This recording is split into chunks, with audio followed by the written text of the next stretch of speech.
عزتمندو د الله تعالی د انعاماتو ناشکری کول نه دي پکار.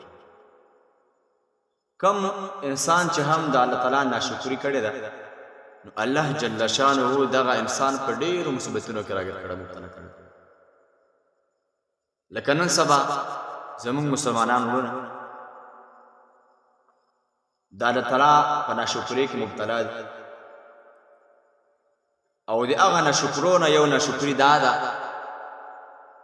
چې نن سبا زموږ مسلمانان په 14 اگست باندې قسمه قسمه د ګناه عمل کوي، خوشحالي مناوي، ځکه په دغه ورځ باندې ملک آزاد شو. خو یې د الله بندگانو د دغه ملک د آزادۍ لپاره د دغه ملک د آزادېدو لپاره علماء کرامو همدغه شان د ډېرو مسلمانانو ورونو خپلې وینې تویې کړي. د دغه خبرې دا مطلب نه ده چې په دغه ورځ د مونږ او تاسو دمان راولو، ګانې بجانې ولګو. معززو دا یو انعام دی د الله طرف نه چې مونږ له الله جل شانه خپل ملک راکړی، داسې ملک چې په هغې کې مونږ خپل عبادات په صحیح طریقې سره ادا کولی شو، هېڅ پابندي نشته. نو معززو بیا خو پکار ده چې مونږ د الله شکریا ادا کړو، ناشکري نه. په دغه ورځ باندې مونږ شکرانه مونځونه ادا کړو، شکرانه روژه ونیسو، ځکه چې د الله طرف نه دا یو عظیم انعام دی په مونږ باندې.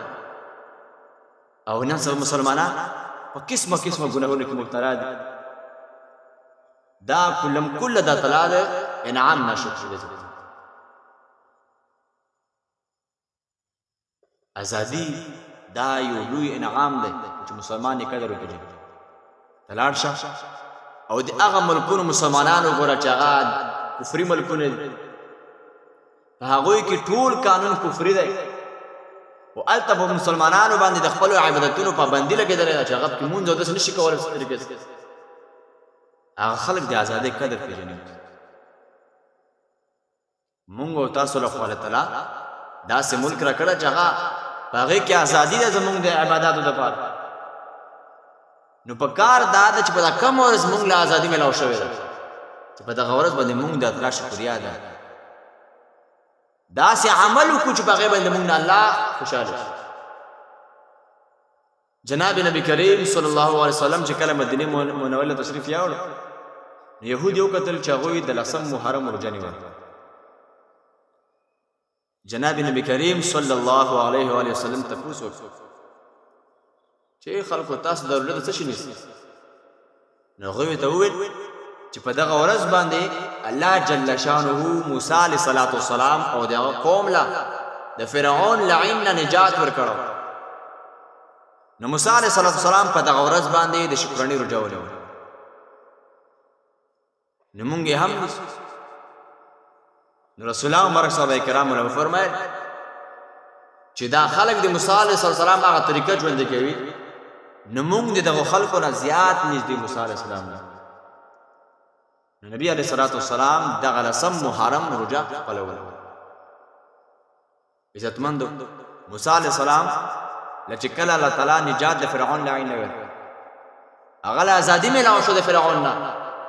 نو موسی علیه السلام په 10 محرم باندې د الله تعالی دپاره د شکرانه روژه ونیوله. عزتمندو مونږ له هم پکار ده چې مونږ هماغه طریقه اختیار کړو، کومه طریقه چې جناب رسول الله باندې اختیار کړې وه، کومه طریقه چې موسی علیه السلام اختیار کړې وه، چې مونږ دغه ورځ په ګناهونو کې تېره نه کړو. معززو هر مسلمان له پکار ده چې په دغه ورځ د هر قسم ګناهونو نه ځان وساتي. مسلمان له پکار ده، نو معززو هر مسلمان له پکار ده چې د داسې قسمه ګناهونو نه ځان وساتي چې په هغې باندې الله تعالی خفه کېږي او د انسان دپاره د تباهۍ ذریعه کړي.